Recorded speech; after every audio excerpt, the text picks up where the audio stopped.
today's lesson is going to be about one particular aspect of the finish that I like to emphasize for those of you that have a problem with a slice or a fade that just simply won't go away. The particular aspect that I would like to emphasize is the elbows out in front of your chest and off of your body.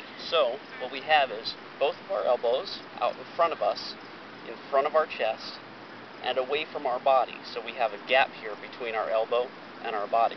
I don't want to finish here, I want to finish out here. What this does is it actually helps you release the club a little bit better.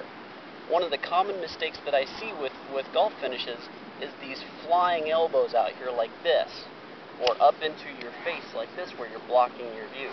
We really want to keep those elbows out in front and off of our body.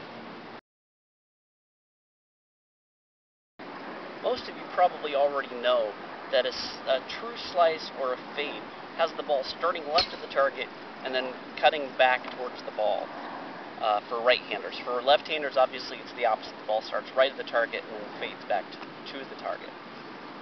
That is really because of a club head path that is traveling inside while the club face is open relative to that direction. Now, in order for the club head to travel inside, so must your hands. If your hands travel inside, and what I mean by inside, just looking at me from the side view here, obviously you'd be more my target.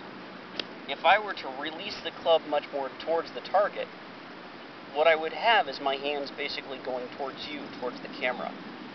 When I'm coming across my body, the hands come inside on the way forward.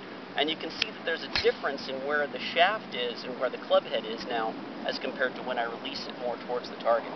Now, because we know that the club head and the hands are going to go out more towards the target, that's going to affect the way that they finish.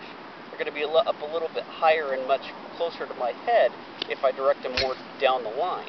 But if I finish across my body, that's going to place them out around my left shoulder or even up and away from my left shoulder. Now, the only way that you could possibly get those hands away from your head is to have that left elbow move out behind you or point in that direction. See, if we have the elbows moving apart like this, then we can see this type of position, but see, we have the hands going away from the head, and we have the elbow out back behind you instead of out in front of you. So if you want to have a good release, a good way to know when you have released the club properly is to have those elbows out in front of your chest and off of your body, not close in here like this. We don't want to get all tight and tense into your body.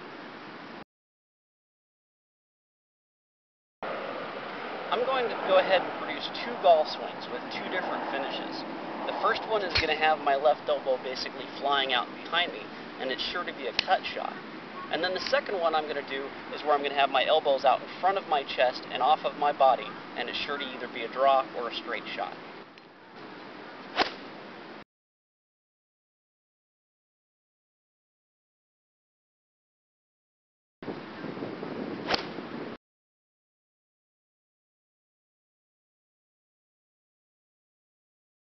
As you can see, the one of them had my left elbow back behind me. That was the cut shot. When I had my left elbow out in front of me, it was the draw shot.